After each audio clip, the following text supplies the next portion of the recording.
안녕하십니까. 백승주입니다. 후덥지근한 주말입니다. 대통령 선거 열기가 이곳저곳에서 달아오르고 있습니다.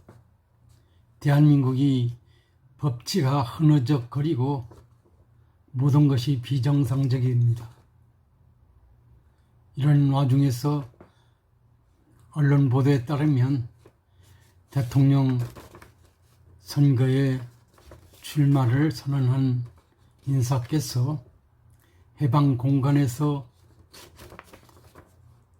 38선 이북의 진주한 소련군은 해방군이고 이남에 주둔한 미군은 점령군이다 라는 식으로 해서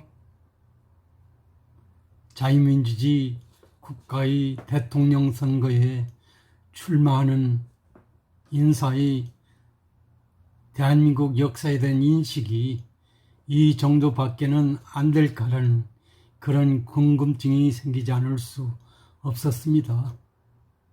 저는 최근에 역사를 많이 읽고 기술하는 그런 작업을 진행 중에 있습니다. 특히 해방 공간에 관련된 그런 역사적 사실들을 집중 읽고 집필 중에 있습니다. 그래서 오늘 그분이 말씀이 정상적인지에 대해서 한번 역사적 사실들을 여러분한테 말씀을 통해서 그것이 아님을 확인해 보고자 합니다. 여러분, 해방 공간에서 38선 이북에는 소련 군정이 주둔했고 이남에는 미 군정이 점령군으로서 주둔했습니다. 둘 다 점령군이었습니다. 누구도 해방군이 아니었습니다.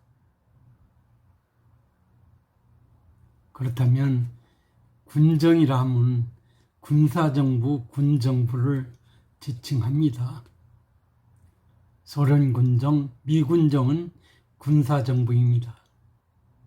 전쟁 중에 점령군이 점령한 지역을 다스리는 그런 군사정부라고 볼 수 있습니다. 이 군정 개념에는 행정권, 입법권, 사법권 행사가 포함되어 있습니다.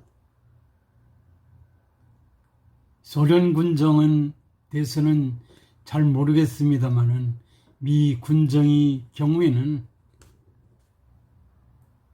메가더 사령관의 포고령 이하 어떤 그 법령이 줄비하게 만들어져 있음을 역사적으로 확인할 수 있는 것입니다. 무법천지하에서 점령군이 행사하는 것은 전혀 아니었다라는 것을 우리는 인식할 필요가 있습니다. 군정과 관련해서 국제법에서는 한 지역이 사실상 적군의 지배를 받고 있을 때 그 지역을 점령지로 간주한다 이래 되어 있습니다.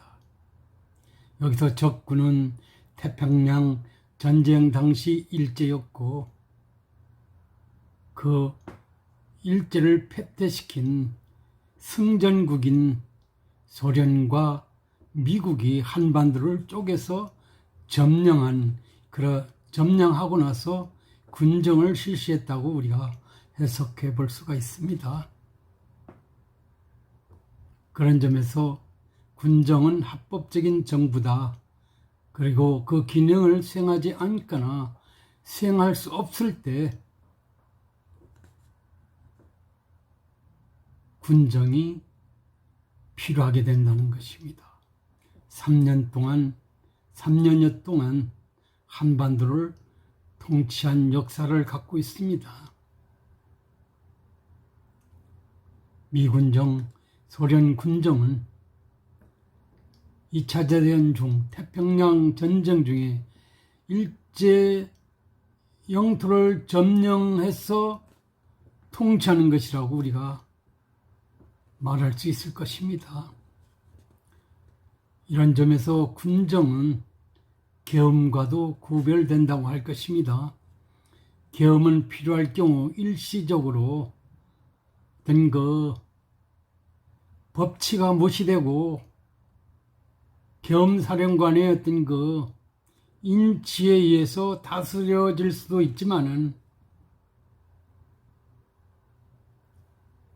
군정의 경우는 그렇게 해서는 안 된다는 것이죠. 국제법에 근거해서 제한이 되고 있기 때문에 우리는 그렇게 말해볼 수 있습니다. 1945년 8월 26일 평양 비행장에 소 군정사령관이 도착했습니다. 그리고 자신들을 해방군으로 규정하며 조선 인민들이여, 여러분은 자유와 독립을 찾았다. 행복은 이제 여러분 손 안에 있다라고 일성했습니다.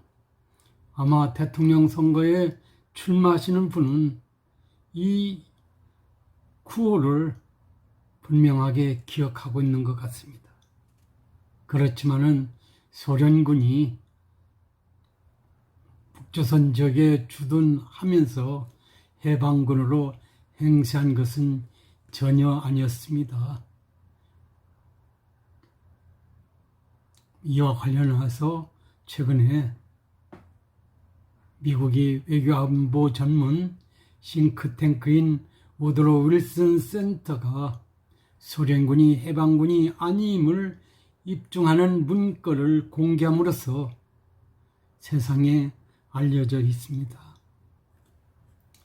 이 문건은 1945년 12월 29일부터 소련군 중자 페드로프가 소련군 진주 후에 북조선 황해도와 평안남북도 등 3개 도를 방문 조사한 뒤 만든 총 13쪽의 보고서에 적나한 만행이 담겨져 있기 때문에 감히 여러분한테 말씀드릴 수 있습니다.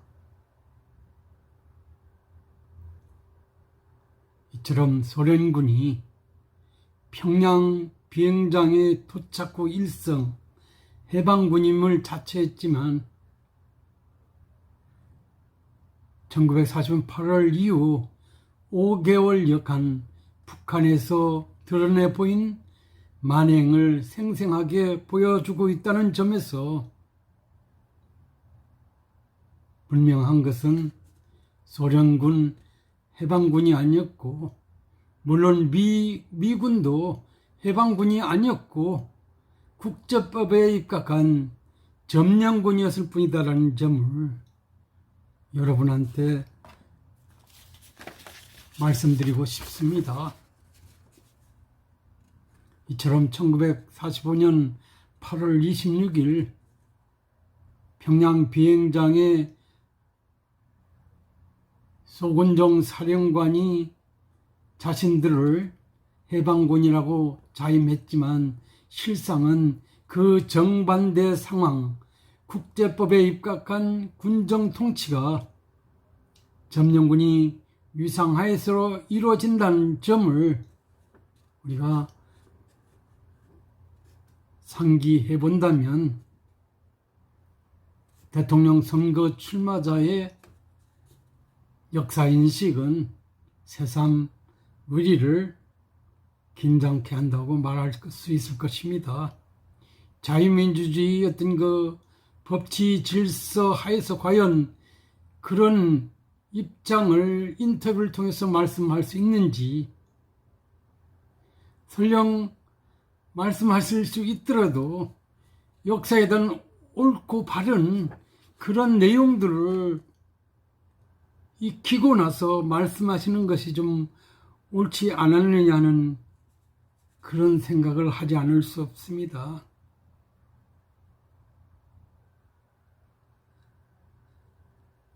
이외에도 소련군이 해방군이 아닌 점령군이었음을 확인하는 여러 문헌들이 최근에 발견되고 있습니다.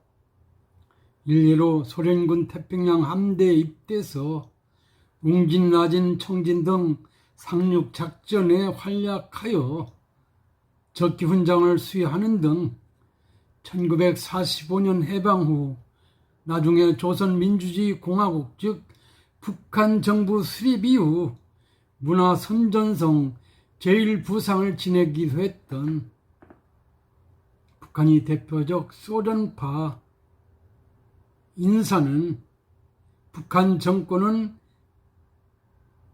1940년 8월 26일 이후 소위 소련군 주둔 이후 20년 역사를 위조하고 있다는 그런 비판을 쏟아냈습니다. 그러면서 그는 일본군을 내몬 뒤 소련 정부에서 북한 정권 수립을 지원하라는 명령을 받아서 그것을 자신은 이행했다는 것입니다. 그러면서 그는 해방 후 원산항으로 귀국하는 김일성을 맞으러 간 것도 자기라고 했습니다. 소련은 고려인을 통해 북한의 영향력을 행사하였고 1945년부터 65년까지 북한에서 발표된 모든 연설문은 소련 당국자들에 의해서 작성돼서 김일성 등을 통해서 발표하도록 하는 그런 역사성도 있다는 것을 폭로했습니다. 한마디로 소련이 아바타가 북한이었다는 것을 이 폭로 내용을 통해서도 우리가 확인해 볼 수 있습니다.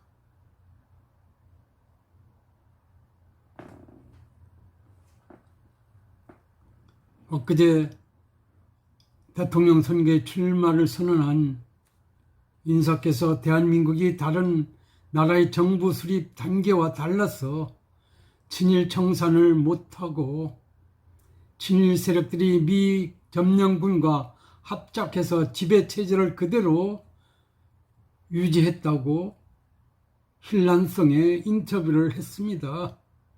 그러면서 깨끗하게 나라가 출발되지 못했다고 말했습니다. 그리고 나를 다시 세운다는 생각으로 자신은 대통령의 출마를 결심했고 하는 이런 생각을 인터뷰에서 발표를 했습니다. 이날 그의 발언은 대한민국이 친일 세력이 주도에 건국됐고 미군이 점령군이라는 인식을 보여준 것으로 한 중앙일간지는 아마도 대선 과정에서 역사 논쟁이 불거질 가능성을 예단하기도 했습니다.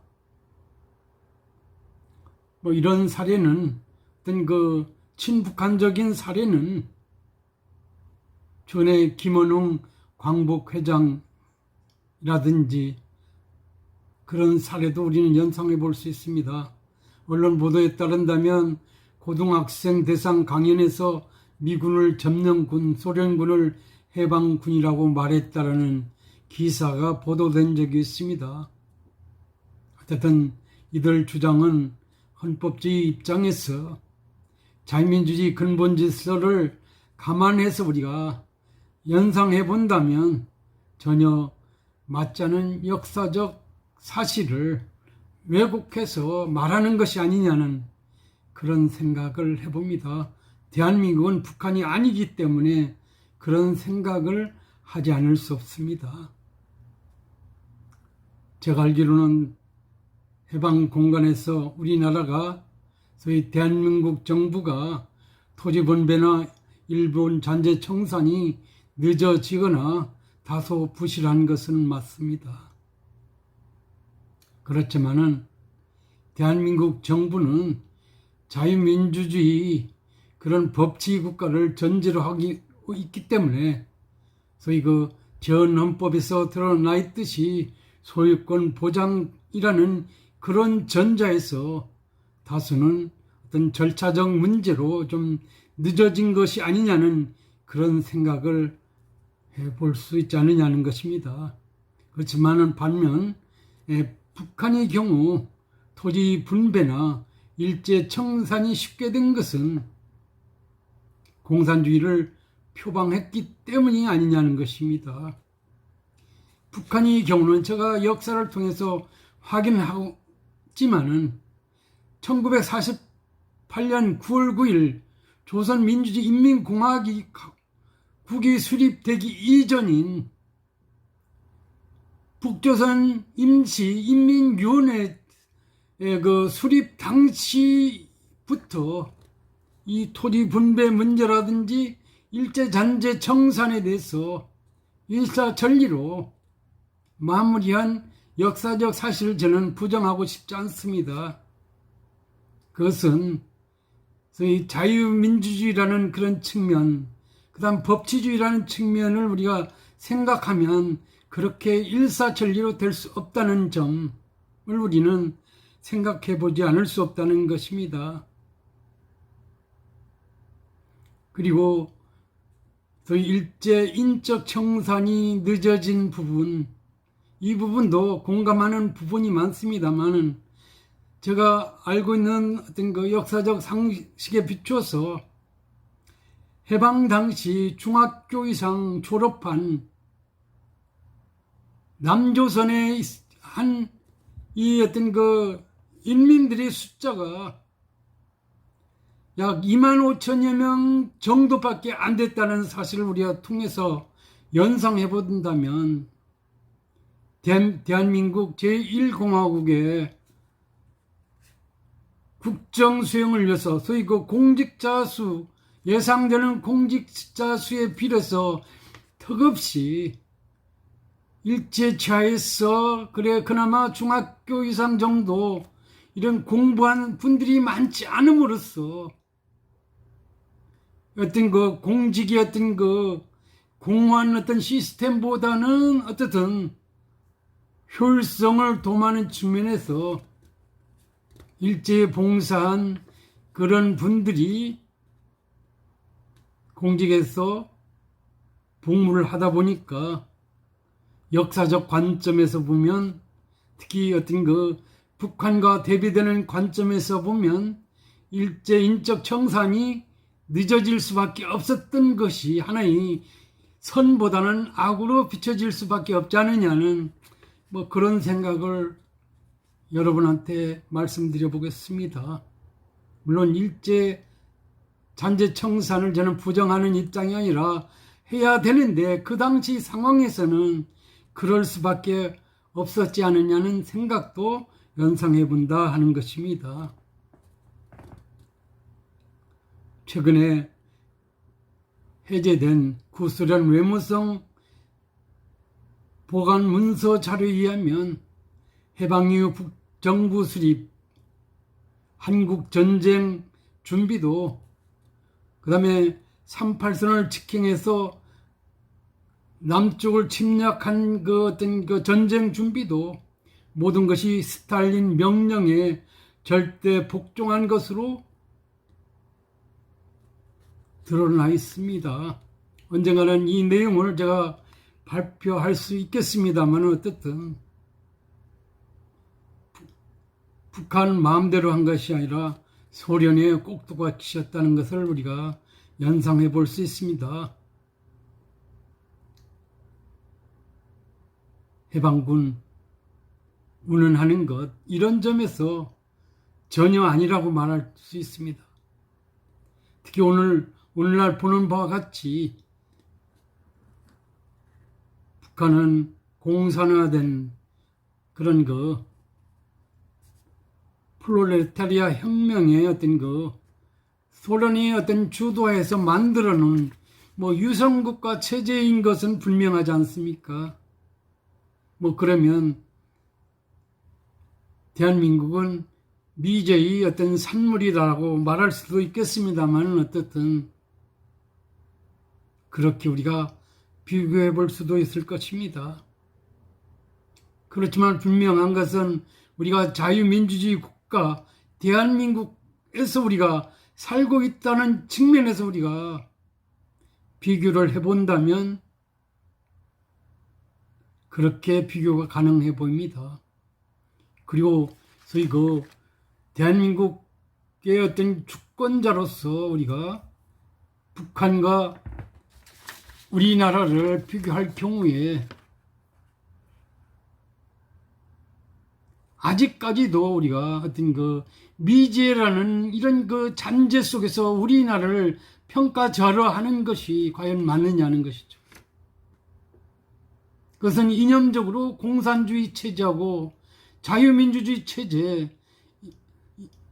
주도적으로 이 지구상의 어떤 통치 체제의 어떤 주류라고 연상해 본다면 우리는 공산주의 체제를 선택하지 않고 어떤 경우든 간에 자유민주주의 체제를 우리가 받아들였어. 이만큼 우리가 자본주의 하에서 우리가 생업에 종사하고 먹고 사는 문제를 해결하고 있다고 본다면 우리를 스스로 비하시키는 것이 과연 옳은지 반문하지 않을 수 없습니다.